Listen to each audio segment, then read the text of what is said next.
Assalamualaikum warahmatullahi wabarakatuh. Alhamdulillah wassalatu wassalamu ala Rasulillah wa ala alihi wa sahbihi wa man da'a bi da'watihi wastanna bi sunnatihi ila yaumi liqa'i rabbih wa ba'du. Subhanaka la ilma lana illa ma 'allamtana innaka antal alimul hakim. Rabbi shrah li sadri wa yassir li amri wahlul 'uqdatam min lisani yafqahu qawli. Bapak-bapak, ibu-ibu, hadirin hadirat, alim ulama, cerdik pandai, yang besar tak dihimbau gelar, yang kecil tak dapat disebut nama, insyaallah kita semua hamba-hamba yang dimuliakan Allah Subhanahu wa taala. Amin ya rabbal alamin. Hadis yang akan kita kaji subuh ini disebutkan dalam kitab Sunan Ibni Majah. Sunan Ibni Majah, bagi yang menerjemahkan dalam kurung HR Ibni Majah, hadis riwayat Ibnu Majah. Diriwayatkan dari sahabat Nabi bernama Abdullah ibnu Abbas radhiyallahu anhuma. Kalau satu orang radhiyallahu anhu, dua orang radhiyallahu anhuma, kalau tiga lebih radhiyallahu anhum. Kenapa yang ini disebut radhiyallahu anhuma? Karena bapaknya juga seorang sahabat Nabi sekaligus paman Nabi, yaitu Abbas ibni Abdul Muttalib radhiyallahu anhu. Nama anaknya Abdullah ibnu Abbas. Ketika Nabi SAW meninggal, umurnya 15 tahun, anak muda, segar bugar. Ketika Nabi SAW meninggal dunia, masih remaja, tapi di antara sahabat Nabi, 7 yang paling banyak hafalan hadisnya, paling banyak riwayat hadisnya dalam kitab-kitab sunnah, di antaranya adalah Abdullah ibnu Abbas radhiyallahu anhuma. Dia memiliki kelebihan, pernah didoakan Nabi, Allahumma faqihhu fid din wa 'allimhu ta'wil. Allahumma ya Allah, faqihhu fid din, dalamkan ilmu agamanya, wa 'allimhu ta'wil, ajarkan dia ta'wil, pemahaman Al-Quran. Oleh sebab itu dia disebut juga dengan turjumanil Quran, orang yang paling paham, dapat memahamkan orang lain tentang makna-makna Al-Quran. Makanya banyak sekali riwayat dalam tafsir Ibnu Jarir, Abu Ja'far Ibnu Jarir At-Tabari, at-ta'wilu fi qawlihi ta'ala, makna firman Allah Ta'ala, diriwayatkan dari Imam Ad-Dhahhak dari Ibnu Abbas, diriwayatkan dari Qatadah dari Ibnu Abbas, diriwayatkan dari Jabir dari Ibnu Abbas, diriwayatkan dari murid-murid Ibnu Abbas yang sanadnya semua bersambung kepada Abdullah Ibnu Abbas radhiyallahu anhu. Adapun hadisnya, qala Rasulullah sallallahu alaihi wasallam, Rasulullah bersabda, "Thalathatun la tartafi' salatuhum fawqa ru'usihim shibran." Salasatun, ada 3 golongan, la tartafi', tidak terangkat, tidak naik, salatuhum, salat mereka, fawqa ru'usihim, di atas kepala mereka, shibran, shibran sejengkal, zira' sehasta, ba' setangan, selengan, shibran sejengkal. La tartafi' salatuhum, tidak terangkat, tidak naik salat mereka, shibran, walaupun sejengkal. Apa makna kalimat ini? Ada beberapa makna.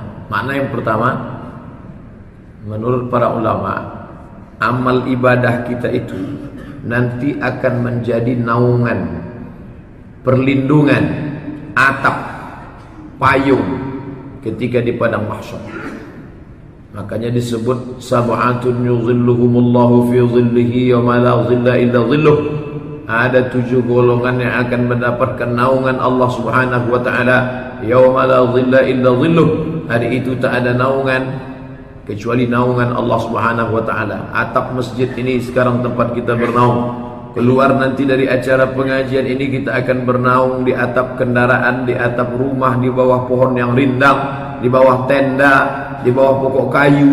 Tapi sampai masanya tempat bernaung ini tak lagi ada. Idza samaa'u fatarat, langit terbelah. Wa idzal kawakibu tasarat, planet-planet bertabrakan. Wa idzal biharu fujirat, lautan diledakkan, air laut naik ke darat, tsunami maha dahsyat, hancur berkeping. Wa idzal quburu ba'thirat, semua yang dikubur dibangkitkan. Alimat nafsum ma qaddamat wa akharat, pada saat itulah orang baru sadar apa yang pernah dia buat sebagai amal. Semua amal menjadi naungan. Makna hadis ini, la tartafi' salatuhum fawqa ru'usihim shibran, tidak naik solatnya walaupun sejengkal di atas kepalanya. Maknanya solatnya itu tidak bisa menaunginya di hadapan Allah Subhanahu wa ta'ala. Tapi mungkin ada naungan yang lain, di antaranya naungan sedekah. Kullu mri'in tahta dhilli sadaqatihi hatta yuqda bainan nas. Setiap orang akan bernaung di bawah naungan sedekahnya sampai perkara diputuskan di padang mahsyar. Berapa lama kita tegak? La tazalu qadama 'abdin yaumal qiyamah, pada hari itu kaki anak Adam akan tetap tegak di padang mahsyar. Kenapa disebut tegak? Banyak sekali dalil-dalil menyebut kita tegak. Dalam Al-Quran dikatakan yaumal taffatis saqu bis-saq, pada hari itu betis bertemu dengan betis. Hari ini Bapak lutut bertemu dengan lutut karena kita duduk, tapi nanti disebut betis berjumpa dengan betis karena posisinya tegak. Kenapa disebut tegak? Karena kita bukan tamu yang terhormat. Kalau saya datang ke kantor Bapak mau tausiah ceramah, Ustadz Somad, ini acara belum kita mulai, dipersilakan Ustadz ke kantor Bapak Direktur dulu, ke kantor Pak Kepala Dinas dulu, ke kantor Pak Sekda dulu, silakan duduk Pak Ustadz. Tapi kita bukan tamu terhormat, kita tegak. Di saat tegak itu ada tempat bernaung. Ada orang-orang yang dinaungi Allah Ta'ala karena sedekahnya. Ada orang-orang yang dinaungi Allah Ta'ala karena kekuasaannya. Imamun adilun, pemimpin yang adil. Ada orang-orang yang bernaung di bawah naungan Allah Subhanahu wa Ta'ala karena berkasih sayang. Ainal mutahabbuna bijalali, mana orang-orang yang dulu di dunia berkasih sayang karena aku. Adhilluhum tahta dhilli yawma la dhilla illa dhilli, hari ini aku mau menaungi mereka, mau memberikan perlindungan kepada mereka. Yawma la dhilla illa dhilli, hari ini tak ada naungan kecuali naungan aku. Makna pertama yang disebutkan dalam hadis ini, bahwa salat mereka tidak terangkat walaupun sejengkal di atas kepala. Salatnya tidak bisa menaungi dirinya. Ini makna pertama. Makna yang kedua adalah semua ibadah kita ini diangkat, dibawa oleh malaikat setiap hari Senin dan Kamis. Makanya Nabi puasa pada hari Kamis, Bapak Ibu pun puasa banyak pada hari Kamis. Kalau sudah hari Kamis kita tausiah di Masjid Raya Pasar Bawah, itu disediakan buka puasa, ramai saya lihat jamaah yang buka puasa. Kenapa? Pada hari Kamis disediakan takjil berbuka puasa. Makanya kata Nabi ketika ditanya, hadis riwayat Muslim, kenapa engkau puasa hari Kamis ya Rasulullah? Turfa'u fihil a'mal, hari Kamis amal turfa' diangkat. Wa ana uhibbu an yurfa'a amali wa ana shaim, aku suka, aku ingin ketika amalku diangkat aku dalam keadaan berpuasa. Menurut makna yang pertama, solatnya tidak terangkat walaupun sejengkal karena solatnya tak bisa menaungi dirinya. Masih syukur, artinya solatnya masih diterima, hanya sekedar tidak bisa menjadi naungan. Masih ada naungan yang lain, masih dinaungi dengan sedekah, masih dinaungi dengan jabatan, masih dinaungi karena persahabatan karena Allah. Tapi makna yang kedua yang lebih fatal, makna tidak terangkat walaupun sejengkal, solatnya tak diterima Allah Subhanahu wa ta'ala karena tidak terangkat, tidak bisa dibawa oleh malaikat, tidak cukup syarat. Nauzubillah. Makna pertama tak terlalu fatal, makna kedua fatal luar biasa.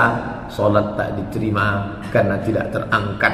Jangankan terangkat dari bumi ke atas langit, ke Sidratul Muntaha, tidak terangkat shibran, sejengkal pun tak terangkat dari kepalanya. Jadi ya solatnya itu sekedar rutinitas saja.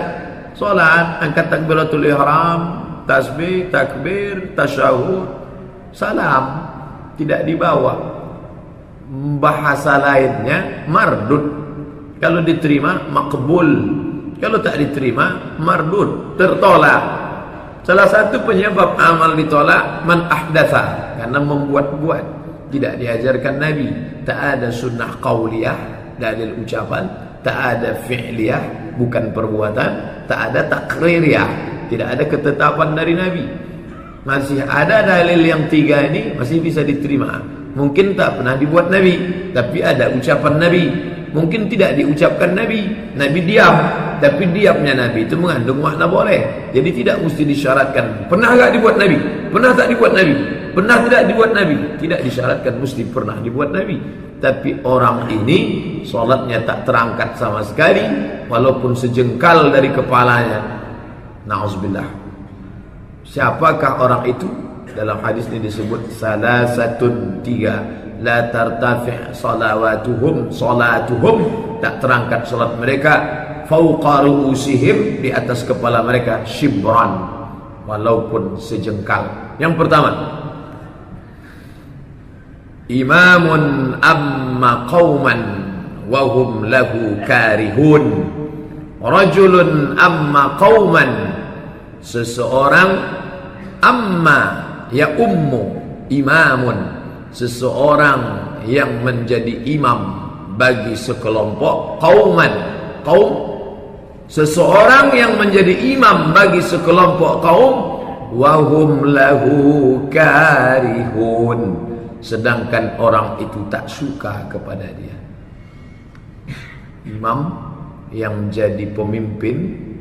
Imam apa yang dimaksud nih Pak Ustadz? Dalam Islam imam itu dua. Yang pertama imamatun sughra, imam kecil. Yang kedua imamatun kubra, imam besar. Imam kecil, imam solat.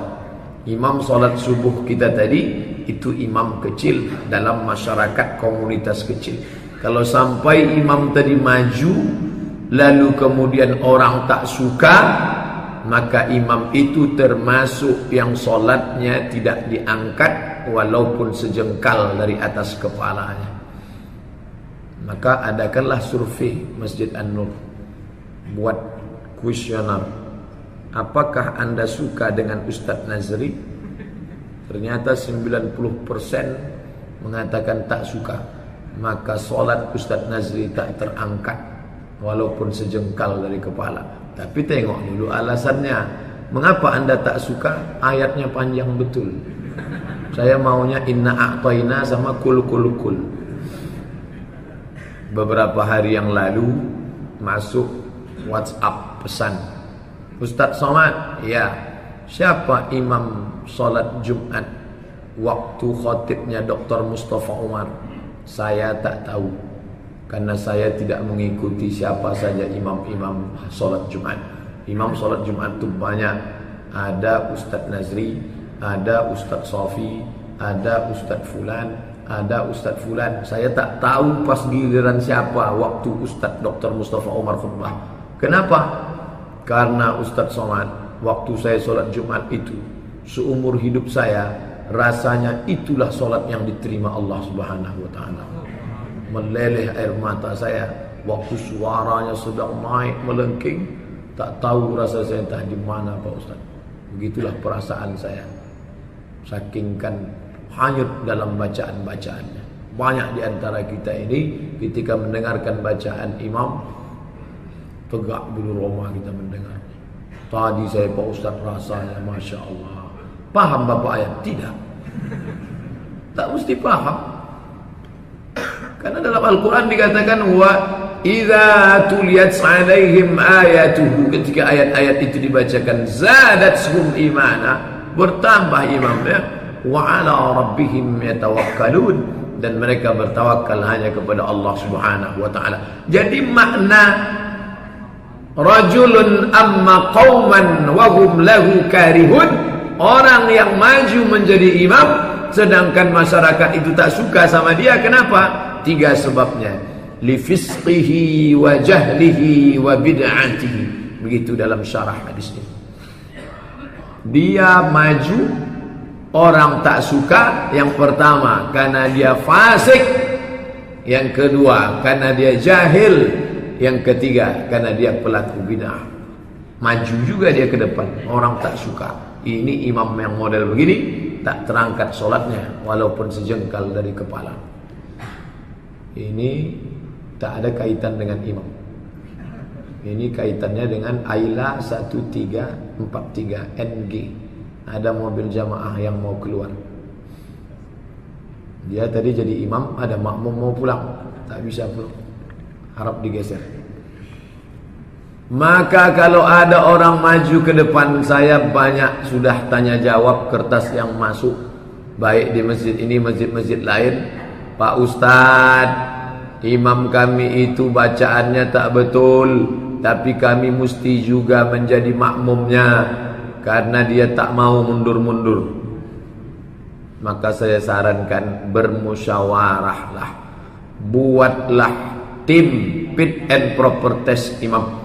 Ada salah seorang sahabat saya, kemarin dia curhat sama saya. Ustaz Somad, ya, saya diangkat jadi ketua masjid. Terus saya susun tim fit and proper test yang terdiri dari qori-qori independen, tidak dikenal di kampung itu, supaya orang tidak menuduh ada kepentingan. Terus apa yang dilakukan? Semua imam-imam itu kami tes lagi ulang. Ternyata ada yang tidak lulus, sudah jadi imam 26 tahun. Inilah yang sekarang sedang menimbulkan fitnah. Dikatakanlah saya begini, saya begini, saya begini. Saya bilang, la takhaf, jangan takut, wa la tahzan, jangan sedih. Innallaha ma'ana. Allah bersama Bapak, Allah bersama kita. Yang penting niat Bapak baik. Niat Bapak apakah ingin menyingkirkan orang? Tidak.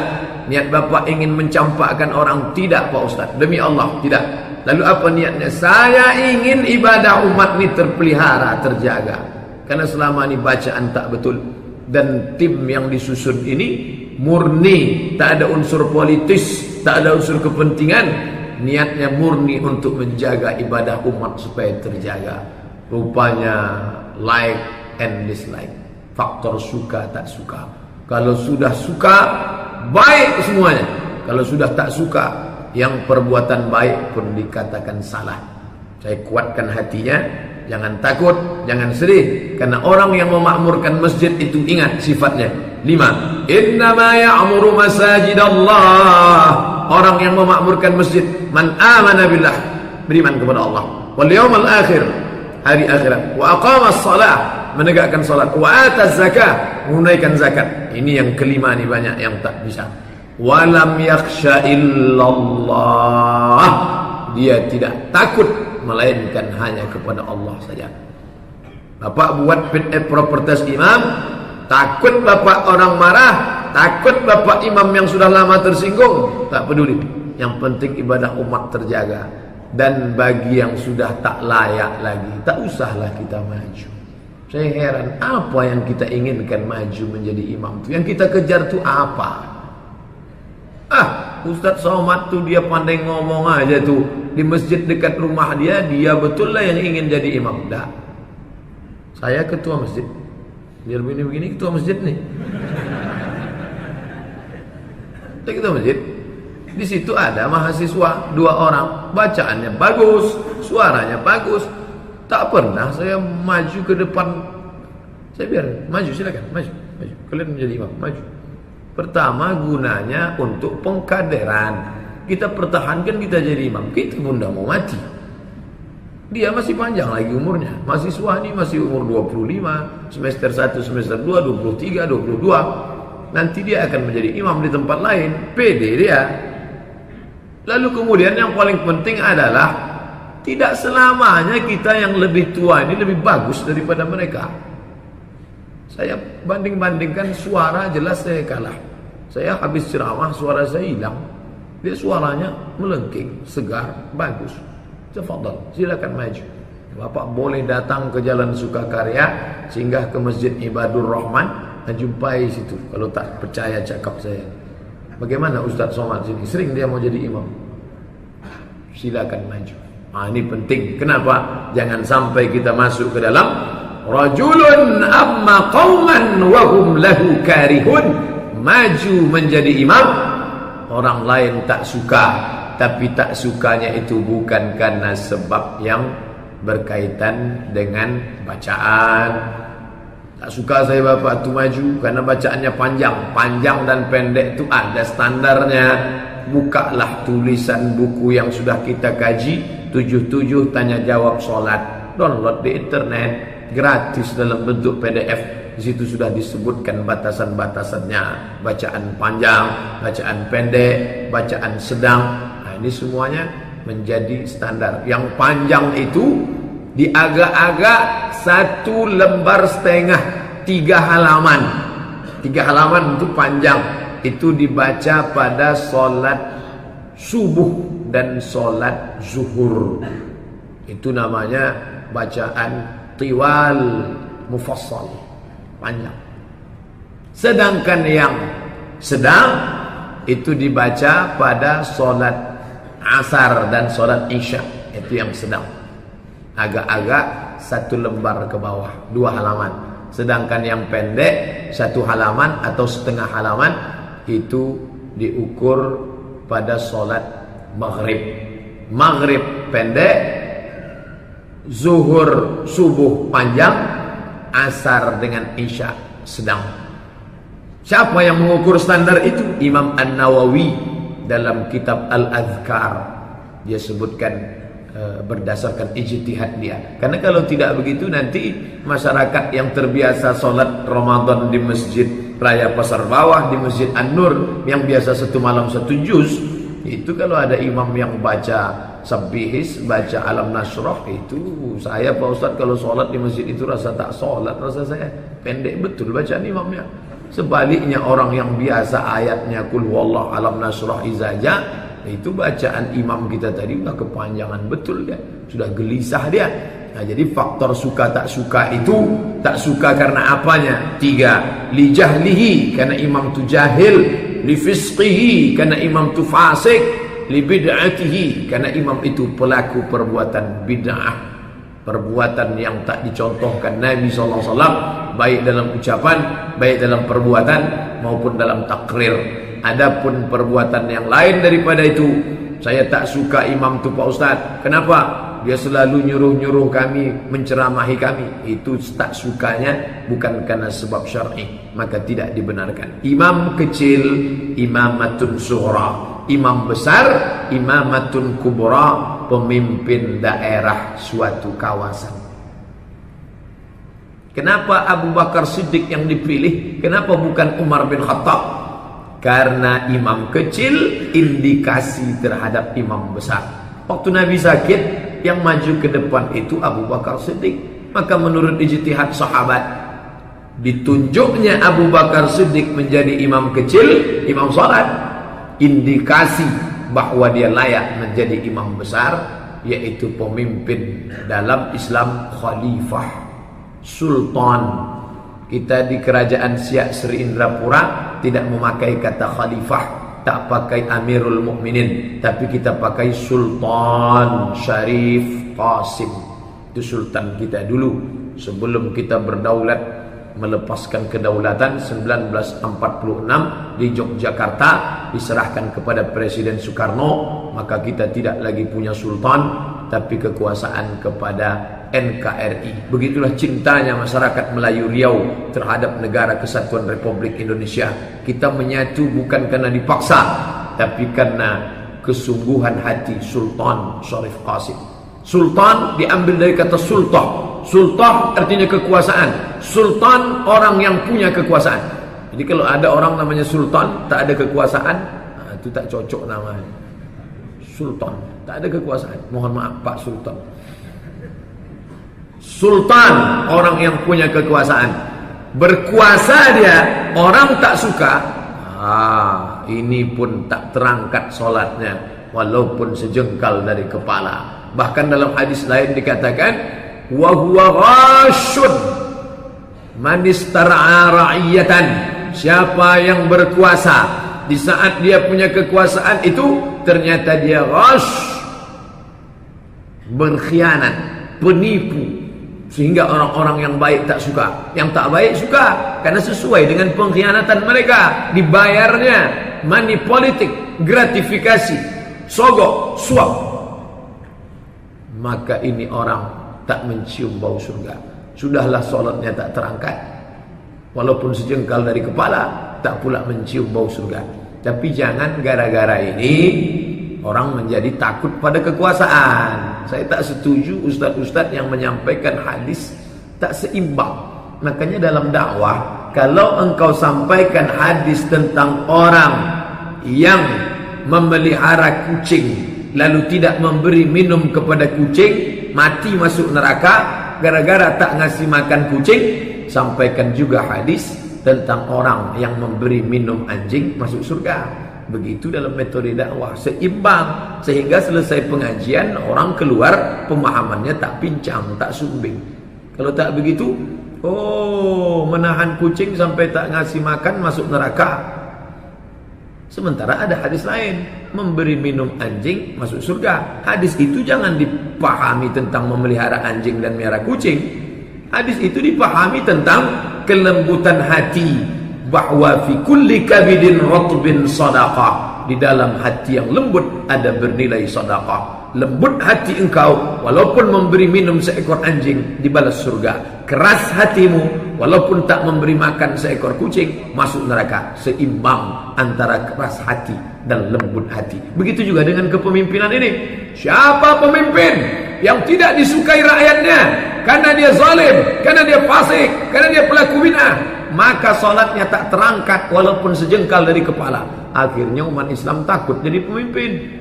Sampaikan juga hadis tentang balasan untuk pemimpin yang luar biasa. Sab'atun yuzilluhumullahu fi zillihi. Ada 7 golongan yang akan mendapatkan naungan Allah ketika tak ada naungan. Imamun adilun, pemimpin yang adil. Mesti seimbang. Maka kalau ada anak-anak kita dari sekarang sudah nampak bakat-bakat politiknya. Anak saya ini Pak Ustadz sekarang sudah jadi ketua kelas. Kemarin waktu semester 1 kuliah jadi kosma. Kemudian pula sekarang jadi ketua senat. Kemudian terpilih lagi jadi presiden BEM, Badan Eksekutif Mahasiswa. Bagus. Ambil fakultas Fisipol, ilmu sosial, ilmu politik. Nanti dialah yang akan menguasai politik. Orang yang mengharamkan politik, politik haram. Kekuasaan itu politikus hanya layak dipegang oleh tikus. Orang yang tidak mengerti politik, yang buta politik, dia tidak sadar bahwa harga berasnya itu ditetapkan oleh politik. Harga baju koko kainnya itu siapa yang menetapkan? Politik. Makannya politik. APBD untuk masjid, berapa masjid ini dapat dari anggaran negara? Politik. Sampai pada listrik, api, lampu tiang listriknya itu pun ditentukan oleh politik. Maka jangan sampai orang anti politik. Ketika umat Islam diajarkan jauhi politik, politik itu haram, politik kekuasaan batil, akhirnya politik diambil orang lain. Tapi ketika orang Islam memegang kekuasaan politik, engkau mesti menjaga umat ini. Karena kalau tidak, maka salatmu tak terangkat walaupun sejengkal dari kepala. Tiap malam safari Ramadan, salat tarawih ke sana, ke masjid ini, beri bantuan. Nabi mengatakan, rajulun amma qauman, ada seorang yang menjadi pemimpin, wa hum lahu karihun, sedangkan orang tidak suka kepada dia karena perbuatannya jahil, fasik, bid'ah. Apa jahil itu Pak Ustaz? Jahil itu lawan daripada alim. Alim artinya berilmu, paham dia tentang ilmu politik, mengerti dia tentang ilmu agama, bagaimana menguasai orang lain. Innallaha ya'murukum an tu'addul amanat.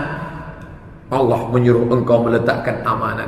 Wa idza hakamtum bainan nas an tahkumu bil adl. Kalau engkau menetapkan hukum, tetapkanlah dengan adil.